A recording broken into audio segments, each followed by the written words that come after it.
Potential ટ્રાન્સફોર્મરના star open delta એટલે કે રેસિડ્યુઅલ કનેક્શનને સમજાવો.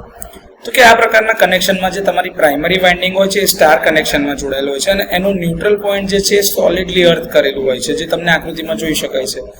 આર, વાય અને બી જે તમારા 3 ફેઝ છે એની સાથે તમારા 3 ફેઝના પોટેન્શિયલ ટ્રાન્સફોર્મર એટલે કે કાં તો 3 ફેઝ લઈ લો કાં તો 3 સિંગલ ફેઝના પીટી આવી રીતે કનેક્ટેડ છે, જેના એક છેડા લાઇન સાથે કનેક્ટેડ છે અને કોમન એક છેડાને સોલિડલી અર્થ કરવામાં આવે છે.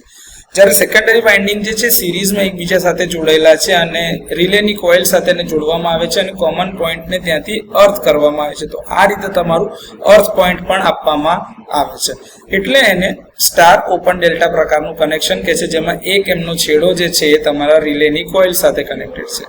આ પ્રકારના રિલેનો ઉપયોગ પ્રોટેક્શન પર્પઝ માટે થાય છે, જેમાં અર્થ ફોલ્ટ મુખ્યત્વે જોઈ શકાય છે. તો ઓવર કરંટ અને અર્થ ફોલ્ટ પ્રોટેક્શનની સાથે સાથે restricted earth fault protection, directional earth fault protection, distance earth fault protection અને earth fault over current alarm relay તરીકે પણ એનો ઉપયોગ કરી શકાય છે. તો આ રીતે સ્ટાર ઓપન ડેલ્ટા પ્રકારનું કનેક્શન પોટેન્શિયલ ટ્રાન્સફોર્મર માટે સમજી શકાય છે.